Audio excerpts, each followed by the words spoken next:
لا حول ولا قوة إلا بالله العلي العظيم حسبنا الله ونعم الوكيل نعم المولى ونعم النصير أعوذ بالله من الشيطان الرجيم بسم الله الرحمن الرحيم الحمد لله الذي يؤمن الخائفين وينجي الصالحين ويرفع المستضعفين ويجزع المستكبرين ويهلك ملوكا ويستخلف آخرين والصلاة والسلام على رسول ثقلين محبوب رب المشرقين والمغربين جد الحسن والحسين نبينا سيدنا أبي القاسم محمد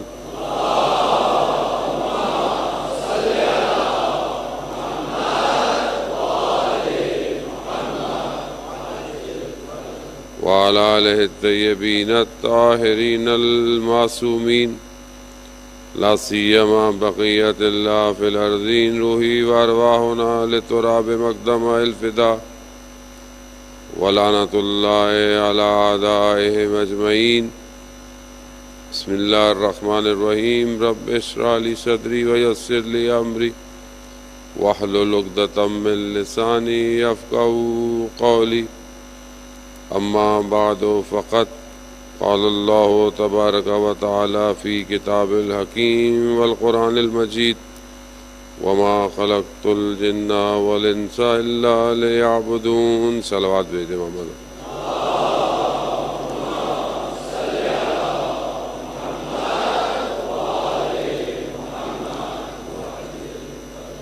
عزاداران شہید الشہداء ایام عزا ہیں اور انہی میں چند مجالس کی توفیق پروردگار نے آپ مومنین کے درمیان میں عطا فرمائی ہے۔ کربلا کسی تاریخ یا کسی ایک جگہ میں واقع ہونے والا ایک حادثہ نہیں، بلکہ کربلا بشریت کی بقا کے لیے نہ صرف 61 ہجری میں بلکہ ہر صدی کے اندر تکرار ہونے والا واقعہ ہے۔ کربلا قوموں کو زندہ کرنے کی داستان ہے۔ کربلا ظلم کے مقابلے میں ڈٹ جانے کی کہانی ہے۔ اس لیے ہر سال خدا میں یہ توفیق دیتا ہے کہ ہم ان کا ذکر کریں کہ جنہوں نے اپنے وجود کو اپنے امام پر قربان کر دیا، تاکہ ہمیں یہ نظر آئے کہ وہ کون تھے کہ جو امام کے مقابلے میں آئے، اور وہ کون تھے کہ جنہوں نے امام پر اپنے آپ کو قربان کیا۔ عزیزان محترم، یہ چند دن بہرحال آپ مومنین کی خدمت میں ہے۔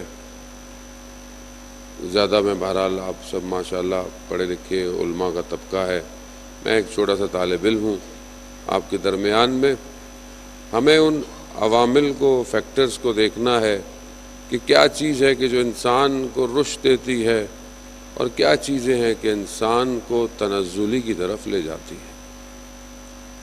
انسان 3 حالتوں سے خالی نہیں ہے، یا وہ رشد کر رہا ہے، یا وہ ساکت ہے، سکوت پر ہے، نہ آگے جا رہا ہے نہ نیچے کی طرف، اور یا تو پھر وہ حبوط ہو رہا ہے، یعنی تنزل کی طرف ہے اور زمین کی طرف دستہ جا رہا ہے۔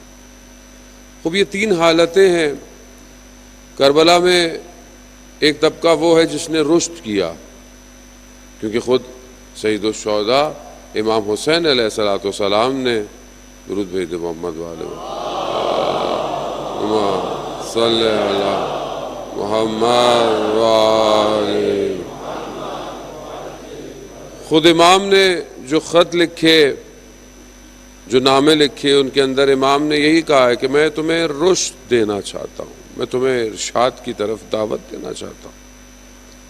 کچھ لوگوں نے امام کے قول پر، امام کے ناموں پر لبیک کہا اور وہ رشد کر گئے۔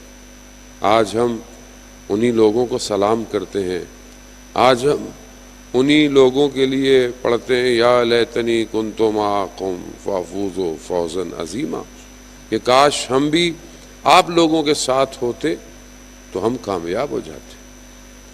کچھ لوگ ہیں کہ جنہیں امام نے دعوت دی مگر انہوں نے امام کی دعوت کو قبول نہیں کیا، وہ کربلا نہیں آئے۔ ظاہراً دیکھا جائے تو نہ وہ امام کے ساتھ ہیں نہ وہ امام کے مخالف ہیں، مگر یہ جو لیول ہے، یہ جو سٹیج ہے، یہ بھی نقصان دہ ہے، کیونکہ جو رک گیا وہ بھی بربادی کی طرف چلا جاتا ہے، کیونکہ یہ مقدمہ ہوتا ہے انسان کو تنزلی کی طرف لے کے جانے کا۔ اور ایک وہ کہ جو امام کو جانتے تھے مگر امام کے سامنے آ گئے۔ ہمیں اپنی زندگی کے اندر عزیزان محترم دیکھنا ہے، کیونکہ زندگی سرمایہ ہے، وقت سرمایہ ہے، صحت سرمایہ ہے۔ یہ ظاہری صحت ہے پروردگار نے دی ہے، یہ ایک سرمایہ ہے، یہ ایک دولت ہے، یہ ایک ثروت ہے، اسے ہم کہاں استعمال کر رہے ہیں؟ ایک اسی طرح خدا نے ہمیں باطن دیا ہے، ہماری روح ہے، وہ بھی ایک سرمایہ ہے، وہ کس طرف ہم اس کو استعمال کر رہے ہیں۔ اس کے علاوہ باقی چیزیں کہ جو انسان دونوں کے ساتھ مل کر خدا کی طرف بڑھتا ہے۔ خدا نے جو آج ہمیں زندگی دی ہے، نعمت دی ہے، کیا ہم اس کا صحیح استفادہ کر رہے ہیں، صحیح اس کو یوز کر رہے ہیں کہ نہیں کر رہے ہیں؟ انسان اپنے ظاہر کی ترقی کے لیے بھاگ دوڑ کرتا ہے، کوشش کرتا ہے، کرنی بھی چاہیے، ظاہر صاف ہو، ظاہر کے لیے انسان اپنا گھر بنائے، چیزیں بنائے، لیکن اگر انسان صرف اپنے ظاہر کے لیے اپنی زندگی گزار لے اور اپنے باطن کی طرف متوجہ نہ ہو تو وہ شخص کبھی بھی رشد نہیں کر سکتا۔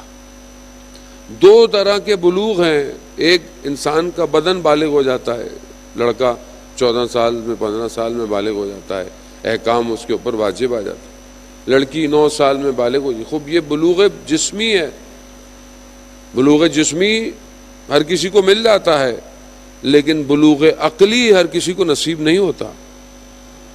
عقل کو بھی بالغ ہونا ہوتا ہے، اور جب عقل بالغ ہوتی ہے تو پھر اس کے سامنے حقیقت عیاں ہونا شروع ہو جاتی ہے۔ دشمن کہ جسے ہم اکثر تو پہچانتے ہی نہیں، کیونکہ دشمن شناسی خود ایک ایسا موضوع ہے کہ جہاں قرآن اس کو بار بار ہمیں متوجہ کرا رہا ہے کہ تمہارا سخت، تمہارا آشکار ترین دشمن کون ہے؟ شیطان ہے۔ لیکن ہمیں اپنی زندگی میں لگتا ہے جیسے شیطان تو ہے ہی نہیں، ان کے مقابلے میں ریٹیلیٹ نہ کرنا، اس کے مقابلے میں نہ آنا، اسی وجہ سے انسان ضعیف ہو جاتا ہے۔ شیطان اس جگہ سے آ کر انسان کو برباد کرتا ہے جہاں سے اس نے سوچا نہیں۔ اس کا ہدف کیا ہے؟ اس کا مقصد کیا ہے؟ قرآن کی آیات اس کے ہدف کو بیان کرتی ہیں۔ خود اس نے کہا کہ پروردگار مجھے تو مہلت دے ایک وقت معلوم تک، میں تیرے بندوں کو اغوا کروں گا۔ وہ شیطان جس نے ایک وقت تک اپنے لیے مہلت مانگی ہوئی ہے، ہم کیا اس کو دیکھتے ہیں؟ کیا ہم اس کے لیے کچھ سوچتے ہیں؟ ہر شخص کو شیطان اس کے کمزوری پہ آ کر اسے حملہ کرتا ہے۔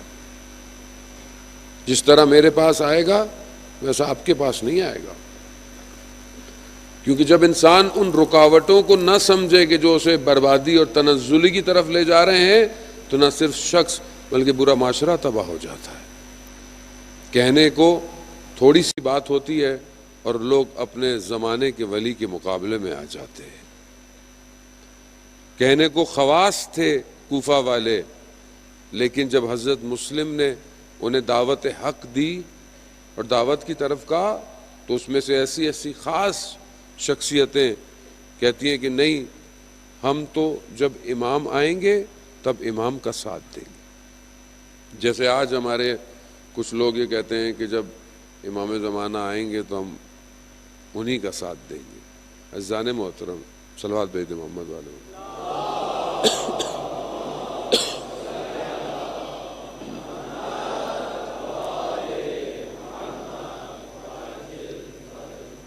عزیزان محترم، شیطان، کیونکہ شیطان ایک ابلیس شخص ہے اور ایک شیطان پورا نظام ہے، اور اس نے ہر دور میں آ کر اپنے کارندوں کو سپیس دی ہے، جگہ دی ہے، سسٹم دیا۔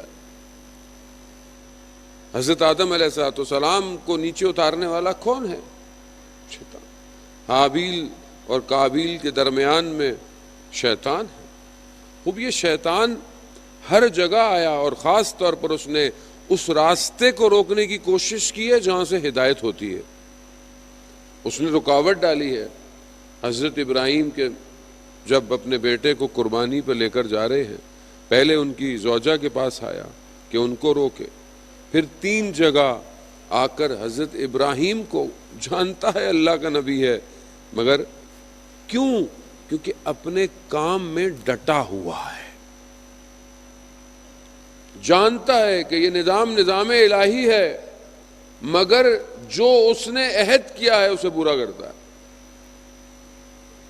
بنی اسرائیل کا ایک عابد ہے، عبادتیں کرتا ہے، شیطان کا پورا گروہ رات کو میٹنگ بلا کے بیٹھا ہوا ہے کہ اس کو کیسے عبادت سے دور کرے۔ کسی نے کہا اس کو کھانے کی لذتوں میں لگاؤ، کہا اسے کھانے کی لذت نہیں ہے۔ کسی نے کہا اسے کسی اور چیز میں لذت میں لگاؤ، اس نے کہا نہیں۔ خوب کہا پھر کیا کریں؟ تو ایک نے کہا میں اسے عبادت سے گراؤں گا۔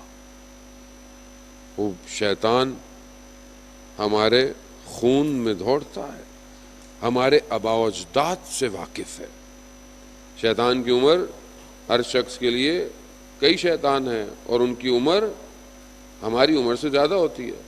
وہ جانتا ہے میرے دادا میں کیا کمزوری تھی، میرے پردادا میں کیا کمزوری تھی، اور وہ جانتا ہے کہ اس کی نسل کے اندر کون سی کمزوری ہے۔ خلاصہ اس نے کہا کہ میں عبادت سے گراؤں گا۔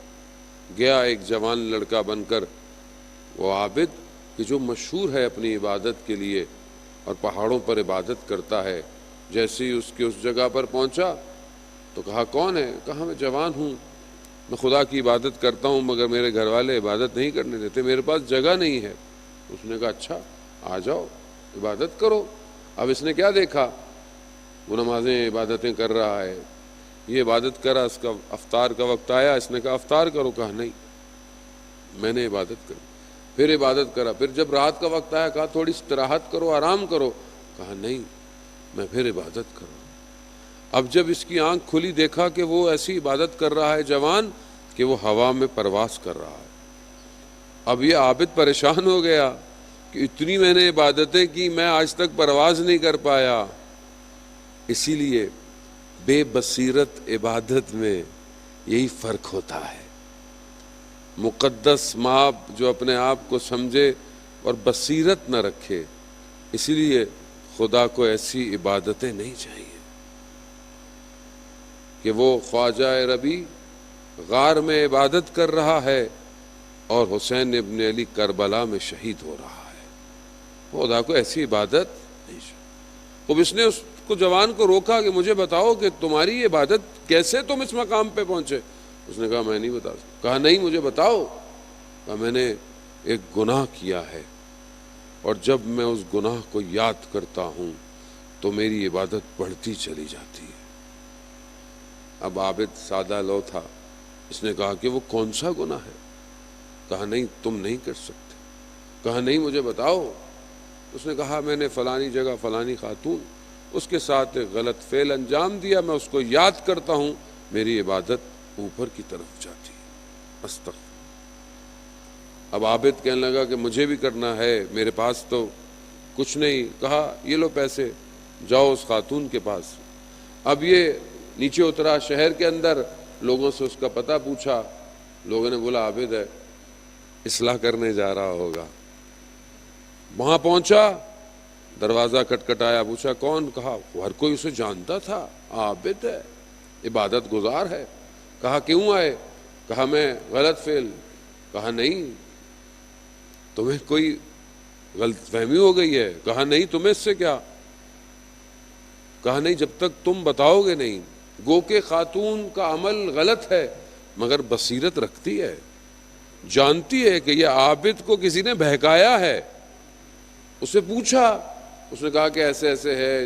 اس نے کہا ہے کہ میں بھی وہ گناہ کروں تاکہ پھر جب میں استغفار کروں تو میری عبادت اوپر کی طرف جائے۔ تو وہ خاتون کہتی ہیں تمہیں کیسے یہ یقین ہے کہ گناہ کرنے کے بعد تمہیں استغفار کا وقت ملے گا؟ اسے کہا کہ جاؤ، جا کر دیکھو، اگر وہ جوان ابھی بھی ہوا تو پھر آ جانا، اور نہ ہوا تو سمجھ لو شیطان ہے۔ اوپر گیا، دیکھا تو کوئی نہیں تھا، استغفار کیا خدا کی بارگاہ میں۔ جیسے یہ نکلا، اس خاتون کے وجدان نے اسے کہا کہ تم نے اسے تو کہہ دیا کہ اگر ابھی مر جاؤ تو توبہ کیسے کرو گے، اپنے بارے میں تمہارا کیا خیال ہے؟ اور دوسرے دن اس زمانے کے نبی کو خدا نے وحی بھیجی کہ جاؤ، ایک ولی کا انتقال ہو گیا ہے، اور وہ خاتون رات کو توبہ کر کر خدا کی بارگاہ میں جا چکی تھی۔ وزان محترم، رشد کرنا آسان نہیں، ہر کسی کو شیطان اس کے طریقے سے آ کے مارتا ہے۔ مجھے شیطان جو ہے وہ شاید بہت ساری ایسی چیزوں میں وسوسے نہیں کرے گا۔ مجھے شیطان بولے گا کہ مولانا صاحب مجلسیں پڑھنی ہیں، کتابیں، اسی کے اندر مجھے گھمائے گا، پھرائے گا۔ ہو سکتا ہے بہت ساری چیزیں میرے لیے کوئی معنی نہ رکھتی ہوں، میں ان کو بڑے آرام سے ہٹا دیتا ہوں، لیکن شاید کوئی ایسی چھوٹی سی چیز پہ لا کر مجھے پھنسا دے گا تاکہ میری ساری عبادت، میرا سارا کام ضائع ہو جائے۔ شیطان پوری کوشش کرتا ہے ہماری روز کی عبادت کو ضائع کر دے۔ اس نے عہد کیا ہوا ہے۔ اب یہ تو ایک شیطان وہ ہے جو ہمارے اندر گھس رہا ہے، اور ایک وہ ہے جو شیطان کا نظام ہے۔ ہر دور کے اندر اس نے ایک سسٹم انٹروڈیوس کیا ہے۔ عزیزان محترم، بہرحال میں آپ کی توجہ کا طلبگار ہوں کہ ماشاءاللہ آپ کی توجہ بہت مبذول ہے میری طرف۔ فرعون کا نظام، فرعون شخص نہیں ہے، فرعونیت پورا سسٹم ہے۔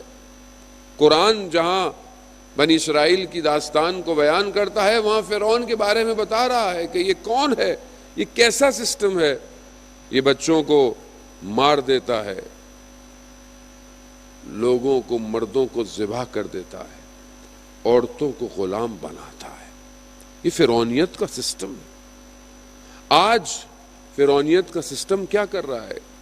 کیا آج فرعون کا سسٹم نہیں ہے؟ عزیزان محترم، جتنے بھی سسٹم انبیاؤں کے مقابلے میں تھے، آج وہ سارے سسٹم جمع ہو گئے۔ کیوں؟ کیونکہ آنے والا تمام انبیاء کا وارث ہے۔ اللہم صلی علی محمد وآلہ محمد۔ وہ آنے والا تمام انبیاء کا وارث ہے، تو ظاہر ہے جو اس کے مقابلے میں آئے گا وہ بھی فرعون، قارون، شداد، نمرود، نیچے تک آتے جائیں، اب سب کا وارث آئے گا۔ اور یہ بہت بڑا معرکہ عنقریب ہونے والا ہے، شروع ہو گیا آہستہ آہستہ۔ وہ جو فرعون کا سسٹم ہے، آج آپ دیکھیں، آج سسٹم چینج ہو گیا ہے۔ آج غلام نہیں بنایا جاتا، آج ویسے غلام نہیں بنائیں گے آپ کو، آج ذہنوں کو غلام بنایا جا رہا ہے۔ اور ذہنوں کو غلام بنانے کے لیے ہتھکڑیاں نہیں ہیں، اب ڈیجیٹل سلیوری ہے، اب نیا دور ہے۔ جدید دور میں غلام کیسے ہوگا؟ ان کے ذہنوں کو معاف کر دو، مفلوج کر دو۔ آج بڑی بڑی قومیں ناکام ہو گئی ہیں، ہار گئی ہیں۔ کس سے؟ اس وقت اندلس میں مسلمانوں کو جب گرایا تھا کہ جسے کوئی گرا نہیں سکتا تھا، تو کس طرح انہوں نے جو ہے وہ مسلمانوں کو شہوت کے ذریعے سے برباد کر دیا تھا۔ آج وہ سسٹم ظاہر میں نظر نہیں آتا، مگر آج ہمارے ہاتھوں میں موبائل، یہ اپلیکیشنز، یہ سب ذہنی غلام بنانے کے لیے، گو کہ آپ اس سے اچھے کام بھی کرتے ہیں، لیکن یہ سسٹم ہمارا نہیں ہے، یہ سسٹم کسی اور نے ڈیزائن کیا ہے، اور جس نے ڈیزائن کیا ہے وہ جانتا ہے اس کو چلانا کیسے ہے، لیکن وہ اپنے طریقے سے آپ کو چلاتا ہے۔ انسٹاگرام اپنا پروٹوکول، اپنا الگورتھم کے ساتھ چلتا ہے، آپ کی مرضی کی چیز لائک پہ نہیں آتی، اس کے ڈیزائن کی ہوئی چیزیں لائکس پر آتی ہیں، وہ مجبور کرتا ہے ویسے کرو جیسے وہ چاہتا ہے۔ ذہن غلام بنتے جا رہے۔ مسجد، امام بارگاہ میں ہم ماشاءاللہ بہت اچھے ہوتے ہیں، لیکن بازار میں، روڈ پہ، گلیوں میں، اسکولوں میں، کالجز میں، اور سب سے بڑھ کر اپنی تنہائی میں، اپنی خلوت میں ہم کس کے غلام ہیں؟ ہماری سوچیں کون ڈیزائن کر رہا ہے؟ آج معاشرے کے اندر برائی عام ہو گئی ہے۔ اصحاب بیٹھے ہوئے ہیں، رسول خدا حضرت محمد مصطفیٰ صلی اللہ علیہ وسلم،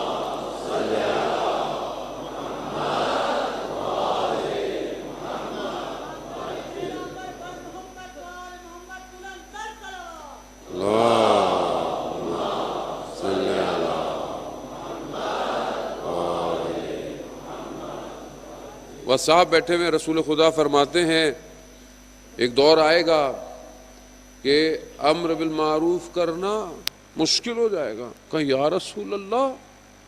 کہا ہاں، دور آئے گا کہ نہی از منکر کرنا مشکل ہو جائے گا۔ کہا یا رسول اللہ؟ کہا دور آئے گا معروف منکر میں اور منکر معروف میں بدل جائے گا۔ آج آپ کے سامنے ہے برائی، برائی نہیں ہے، آج آپ کسی کو نصیحت نہیں کر سکتے۔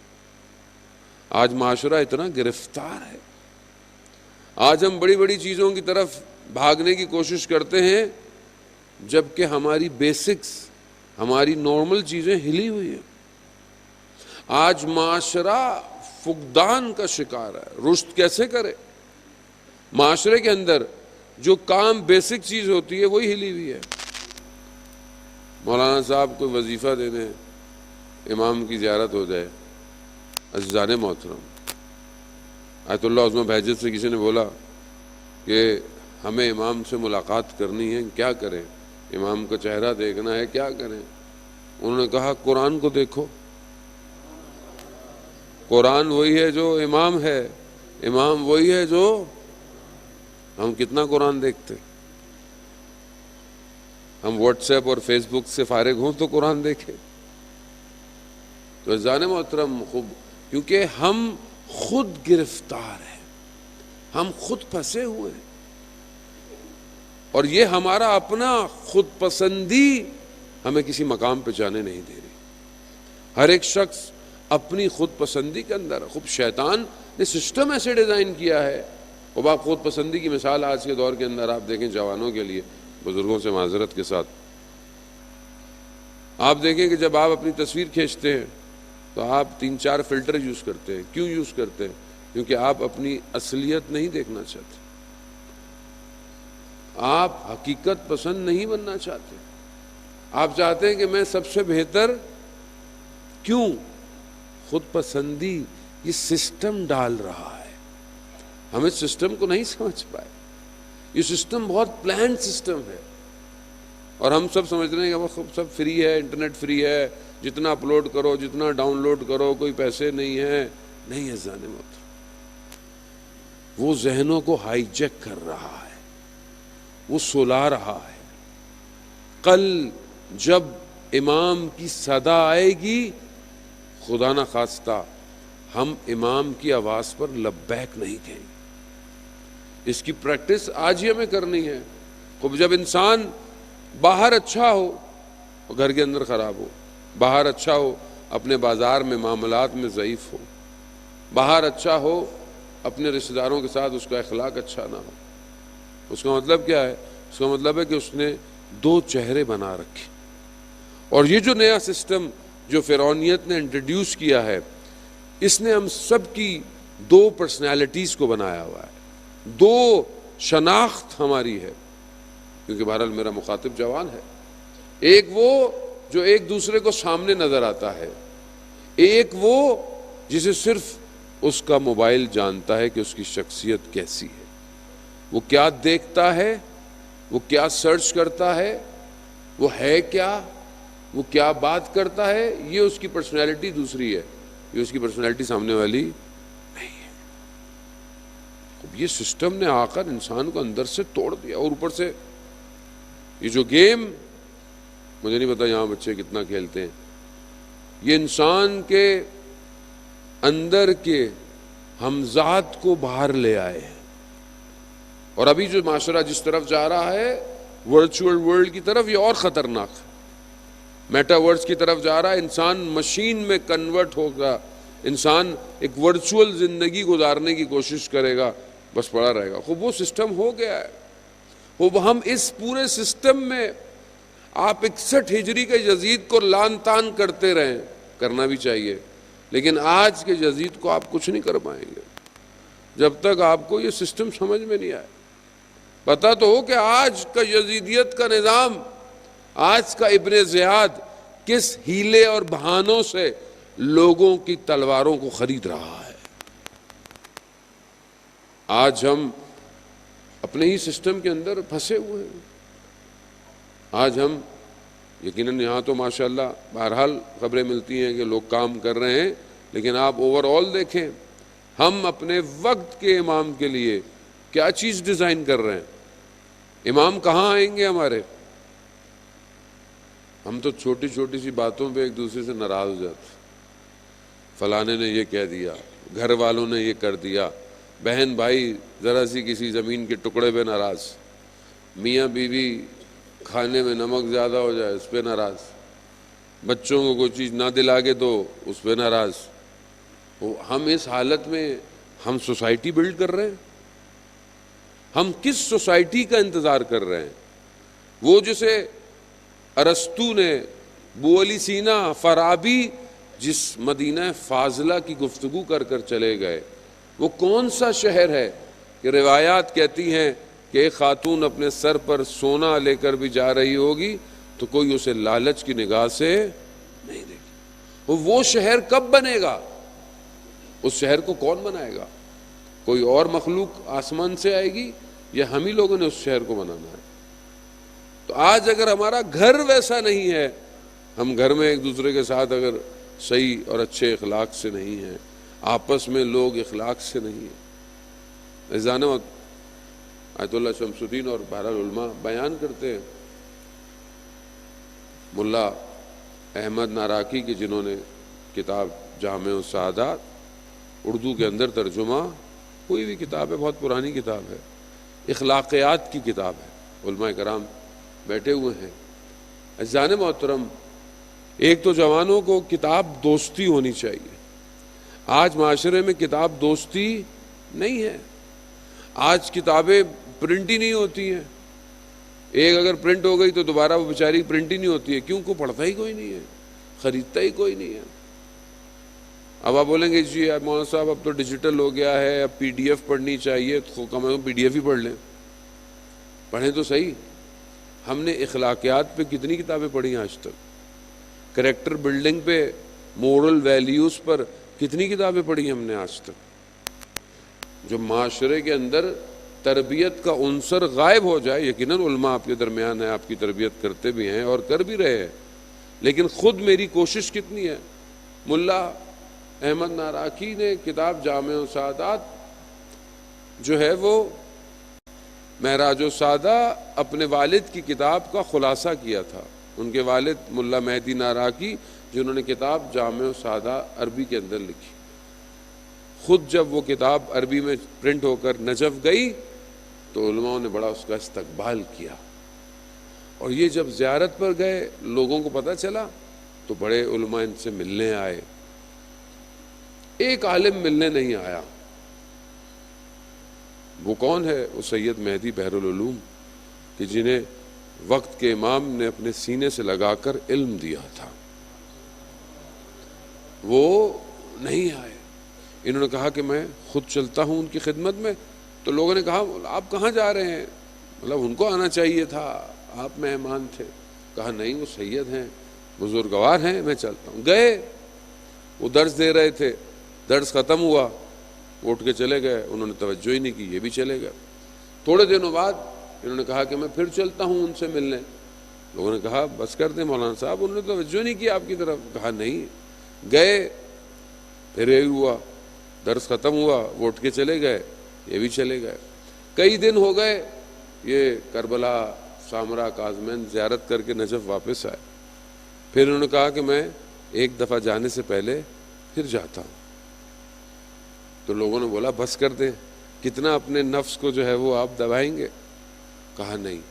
اب جیسے ہی یہ خبر سید مہدی کو پتہ چلی کہ یہ آ رہے، ننگے پاؤں گلی کے کونے تک دوڑتے ہوئے آئے اور انہیں لے کر گئے، بٹھایا اور کہا آپ پوچھیں گے نہیں کہ جب آپ پہلے 2 دفعہ آئے تو میں نے آپ کی طرف توجہ نہیں کی؟ کہا نہیں، مجھے نہیں معلوم۔ کہا میں یہ دیکھنا چاہتا تھا کہ جو اخلاق کی کتاب آپ نے لکھی ہے وہ اخلاق آپ میں پایا جاتا ہے یا نہیں پایا جاتا؟ وزان محترم، خوب بہت چھوٹی چھوٹی سی چیزیں ہیں، چلے نہیں چاہیے۔ 40 دن مصلے پہ بیٹھنے کو کوئی نہیں کہہ رہا آپ کو۔ اپنا اخلاق اچھا، اپنا کردار اچھا کرے، ایسے ہو جائیں جیسے مولا کا فرمان ہے، زندہ رہو لوگ تم سے ملنا چاہیں، مر جاؤ لوگ تم پر گریہ کریں۔ وہ یہ کردار کیسے بنے گا؟ ایسے یہ کردار خوبصورت برانڈڈ کپڑے پہننے سے نہیں بنتا، یہ کردار باطن کو خوشبودار کرنے سے بنتا ہے۔ وہ یہ باطن کیسے خوشبودار ہو؟ میں اس پہ عطر لگاؤں؟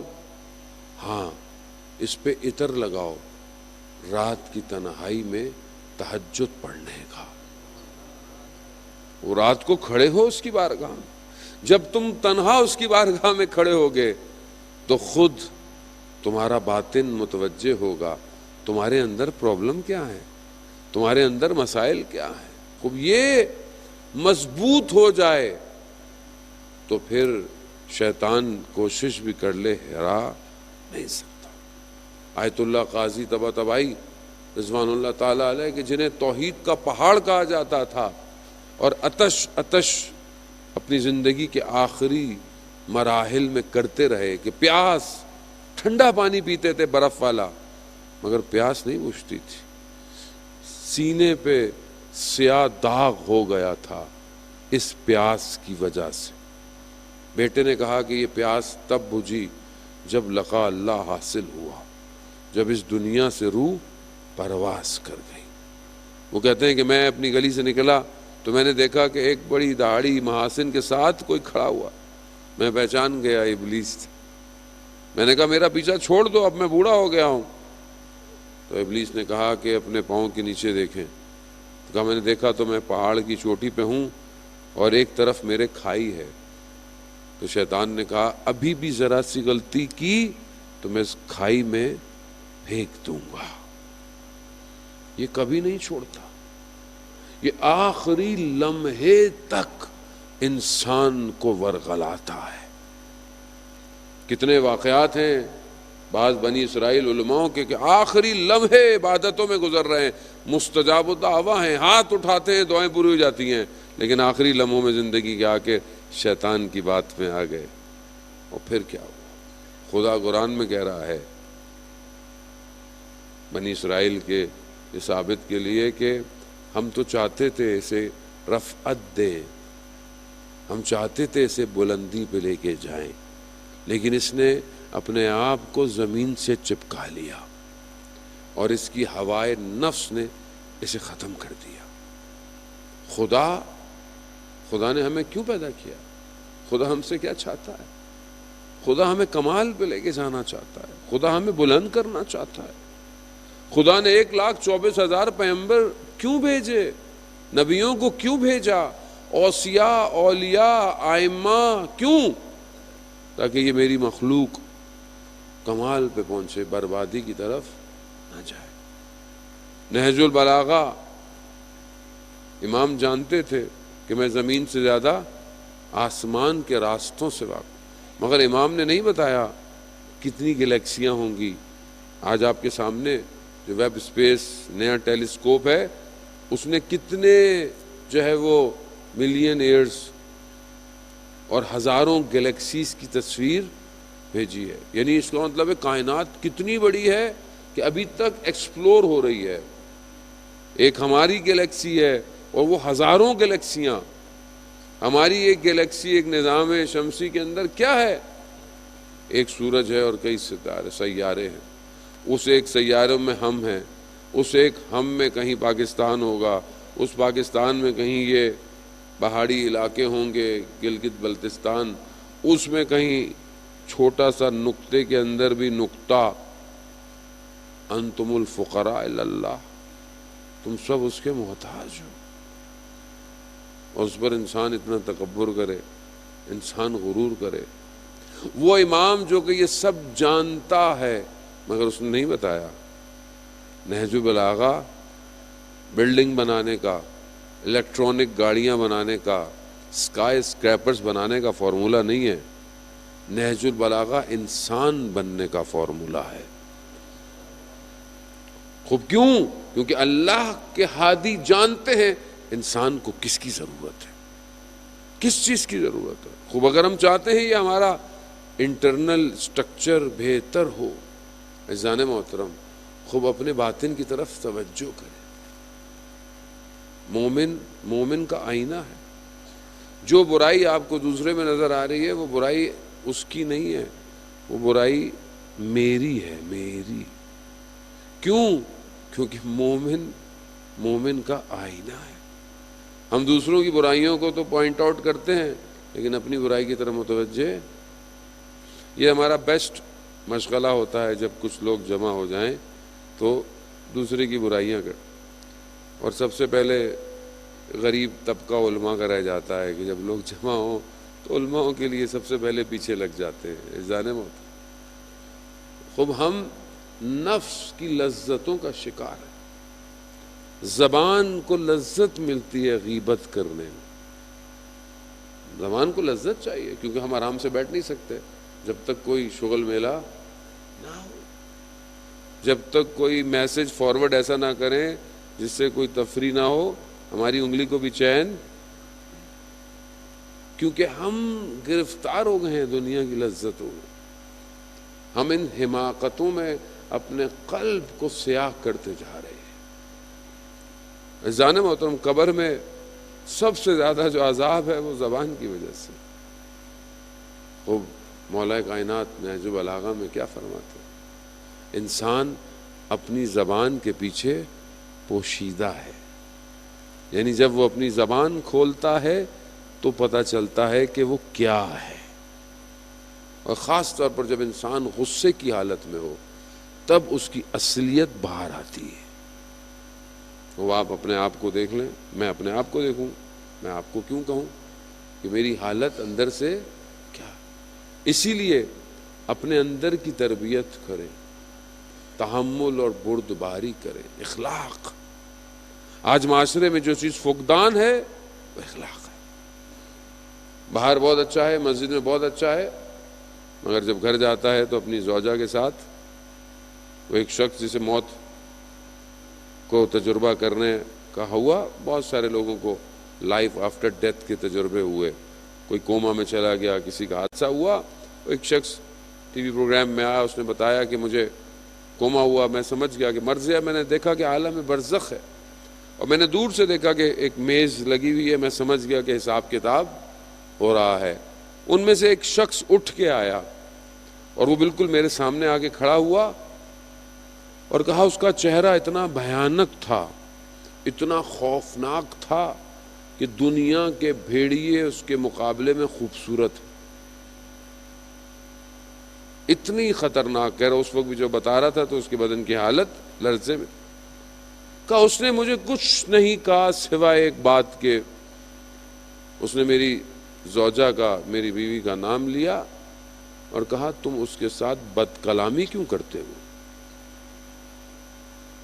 انسان باہر بہت اچھا ہے، باہر بہت میٹھا ہے، لیکن جہاں اس کی آزمائش اور پکڑ ہوتی ہے، آپ یہاں سے گئے بڑی معنویت، بڑی روحانیت کہ انشاءاللہ ہو، اور آپ گھر جائیں اور کوئی چیز آپ کے مزاج کے مطابق نہ ہو تو وہاں آپ پھٹ جائیں. تو وہ شیطان چاہتا یہی ہے کہ میں اس کی ساری عبادت کو ایک لمحے میں ضائع کروں. آج گھر جا کر آپ تحمل کیجئے گا، برداشت کیجئے گا، شیطان بھی پریشان ہوگا کہ آج کہاں سے آیا ہے. گھر والے بھی تعجب کریں گے کہ کسی غلط جگہ تو نہیں آ گیا یہ شخص. وہ ایسی ہوتا ہے جان محترم، جب آپ اس کو دھوکہ دینے کی کوشش کریں گے پریشان ہوگا. اور جب کوئی نماز پڑھتا ہے، خاص طور پہ ماشاءاللہ آپ نمازی طبقہ ہے سارا، تو شیطان کی ناک زمین پہ رگڑی جاتی ہے.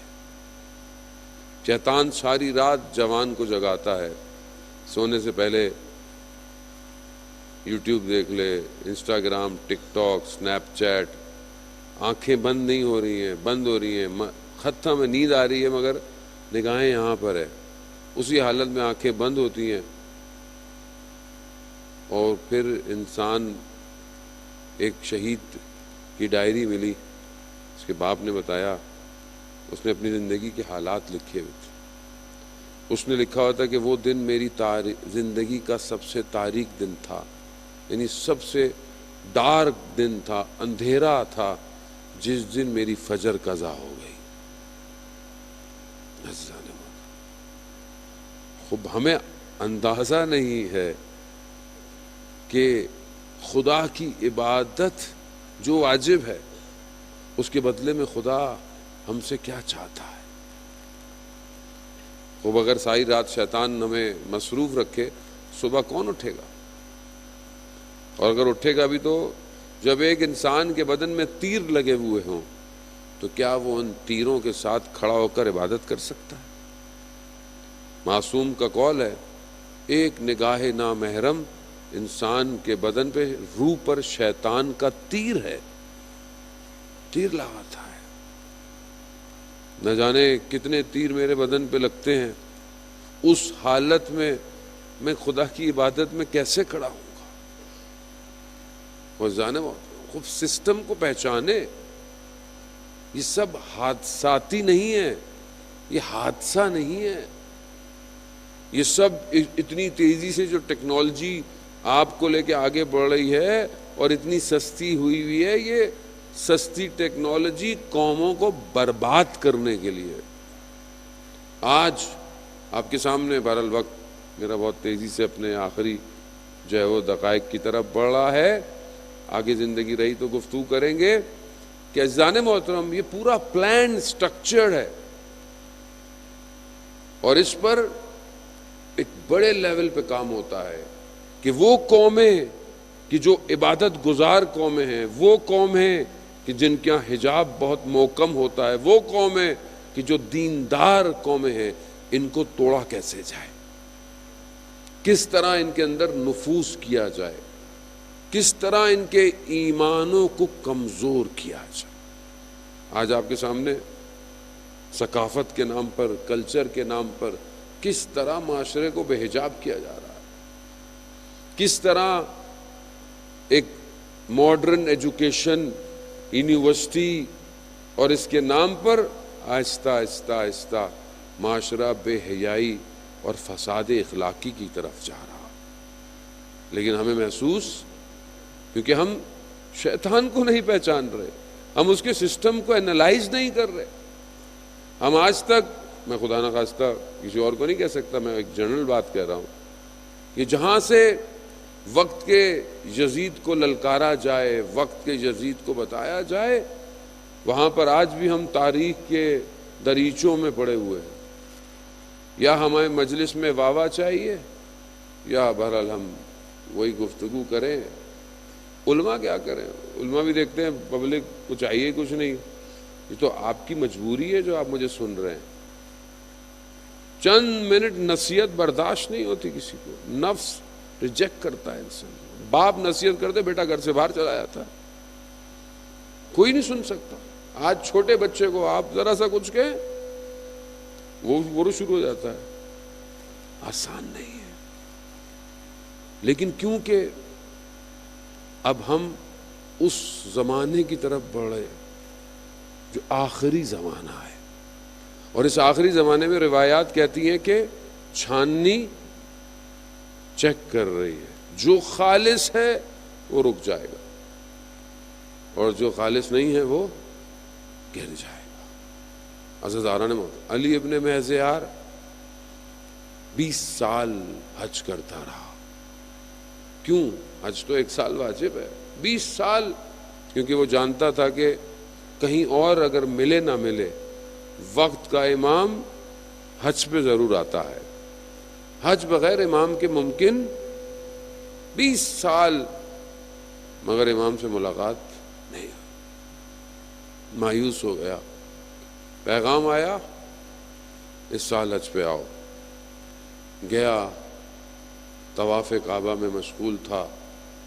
امام کا قاصد آیا، کہا چلو امام نے بلایا ہے. جانے لگا. مکہ کے پہاڑوں کو جیسے دیکھا کوئی اور وادی ہے، کوئی سر سبزہ ہے، پہلے اس نے نہیں دیکھا. قاصد نے ایک سوال پوچھا. 20 سال سے حج پہ آ رہا ہے. آپ اس کی شدت، اس کی عشق، اس کی کیفیت دیکھیں. قاصد نے کہا کہ یہ بتاؤ تمہارے لیے امام کیا ہے؟ یہ سوال ہمیں بھی اپنے آپ سے پوچھنا چاہیے. ہمارے لیے امام کیا ہے؟ ہم جس امام کا انتظار کر رہے ہیں وہ امام ہمارے لیے کیا ہے؟ امام کا مقام، مرتبہ ہمارے نزدیک کیا ہے؟ میری ذاتی زندگی میں امام کہاں ہے؟ شاید میں آپس میں بیٹھتا ہوں، میں اپنی بات کر رہا ہوں، آپ کو نہیں کہہ رہا. میں آپ لوگوں کے درمیان میں آتا ہوں تو میں امام کو یاد کرتا ہوں، لیکن میری تنہائی میں امام کہاں ہے؟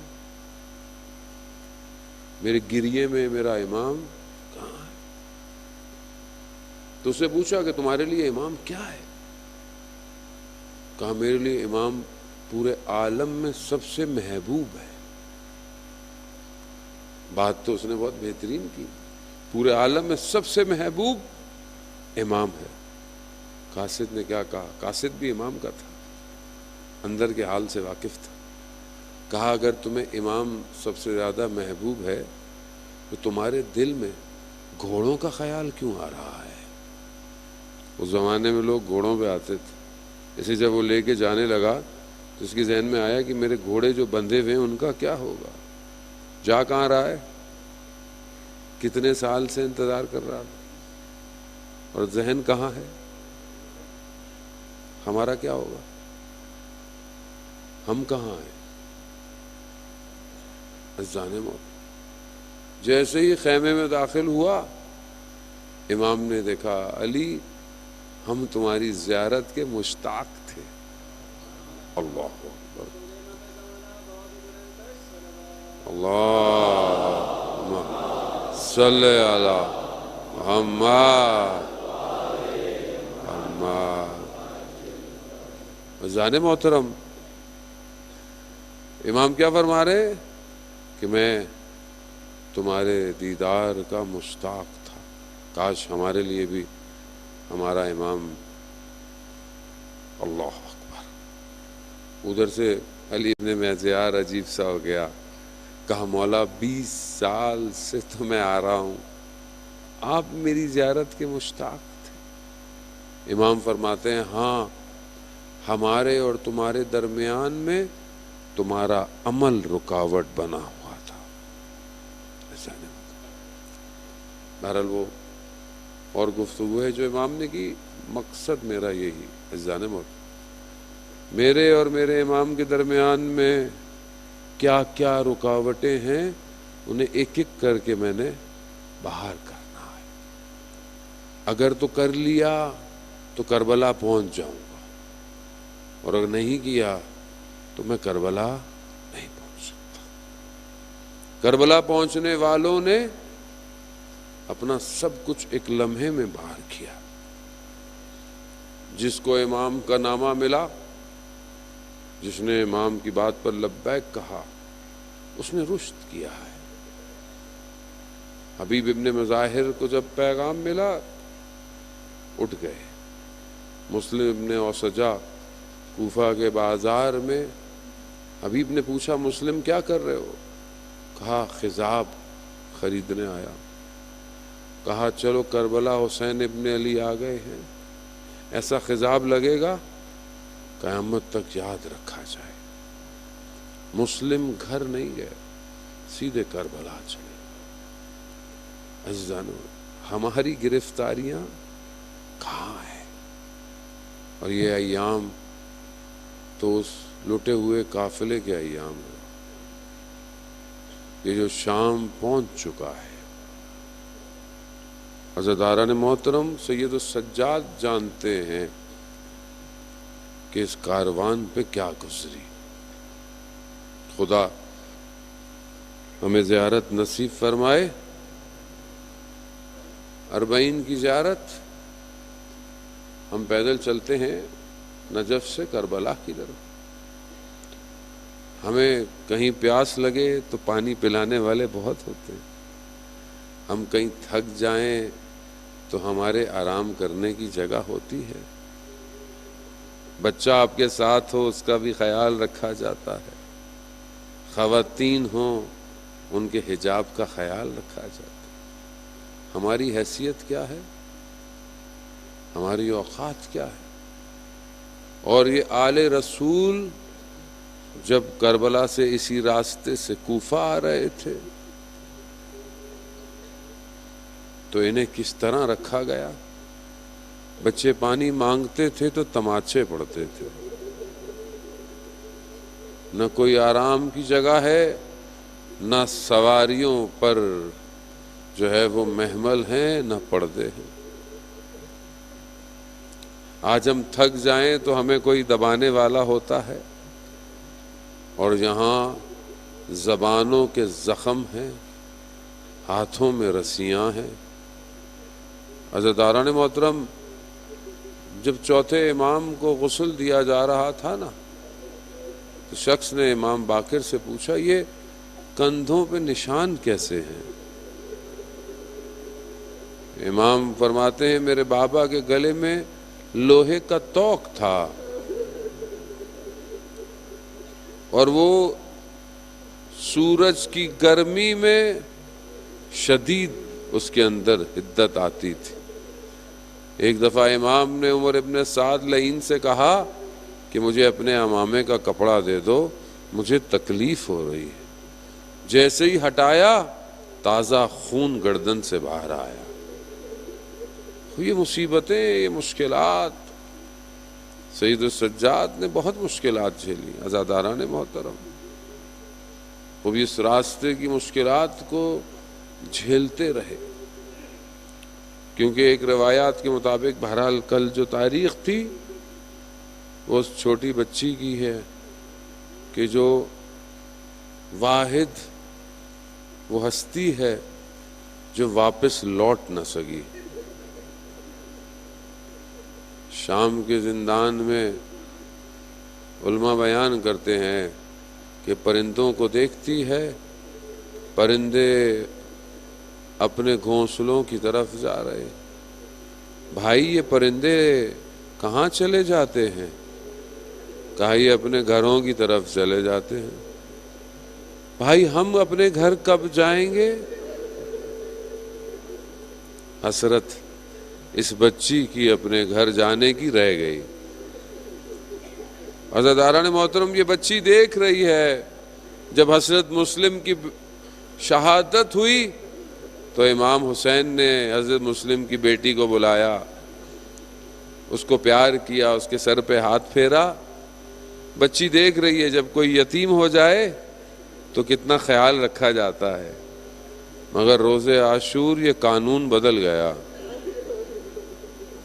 جب امام حسین علیہ السلام ودا کر رہے ہیں، جا رہے ہیں، دیکھا ایک بچی ہے جو جانے نہیں دے رہی۔ امام حسین نے اپنی بچی کو گلے لگایا۔ مقاتل میں بیان ہوتا ہے بچی نے کہا بابا ہمیں مدینہ واپس چھوڑ آؤ۔ امام فرماتے ہیں بیٹا اب دیر ہو گئی ہے، یہ بچی صبح سے دیکھ رہی ہے، جو گیا واپس نہیں آیا۔ آپ کی بھی بیٹیاں ہوں گی، خدا ان کے نصیب اچھے کرے، خدا ان کو باپ کا غم نہ دے۔ جب آپ گھر سے نکلتے ہیں تو بچی کیا کہتی ہے؟ بابا کب آؤ گے؟ جبکہ آپ روز واپس آتے ہو، پھر بھی پوچھتی ہے بابا کب آؤ گے؟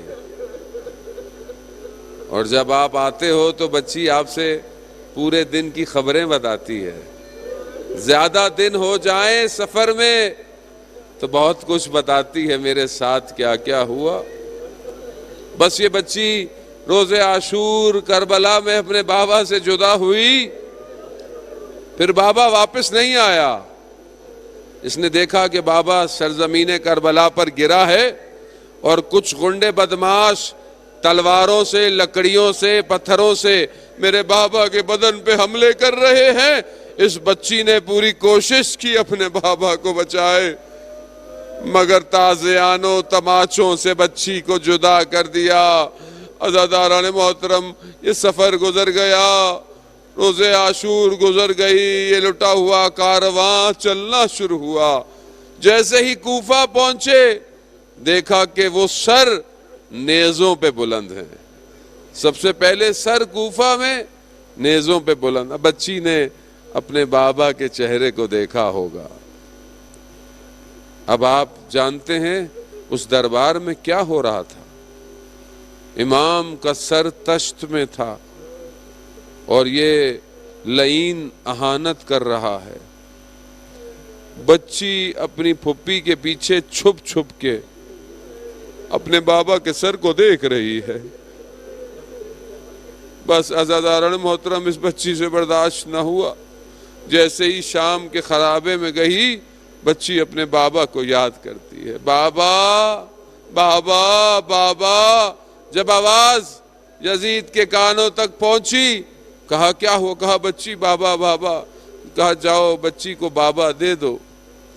کسی بیٹی کو اس کا باپ اس طرح نہ ملے۔ تشت آیا، کپڑا ہٹایا، ایک سر بریدہ،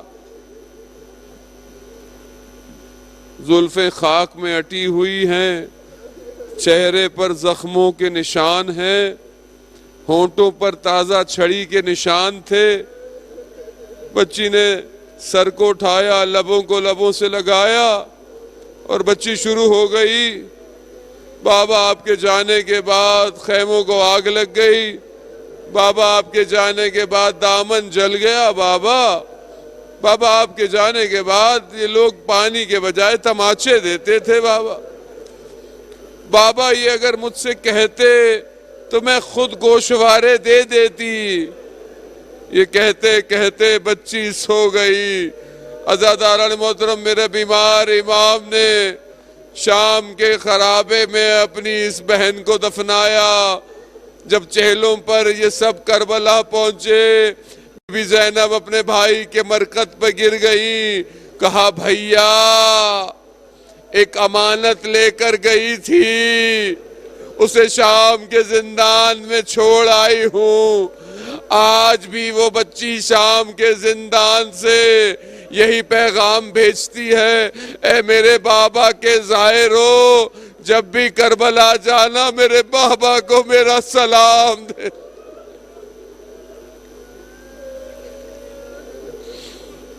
الا لعنت اللہ علی القوم الظالمین وسیعلم الذین ظلموا ای منقلب ینقلبون۔ پروردگار امام زمانہ کے ظہور میں تعجیل عطا فرما، ہمیں ان کے ناصروں، ان کے مددگاروں میں شمار فرما۔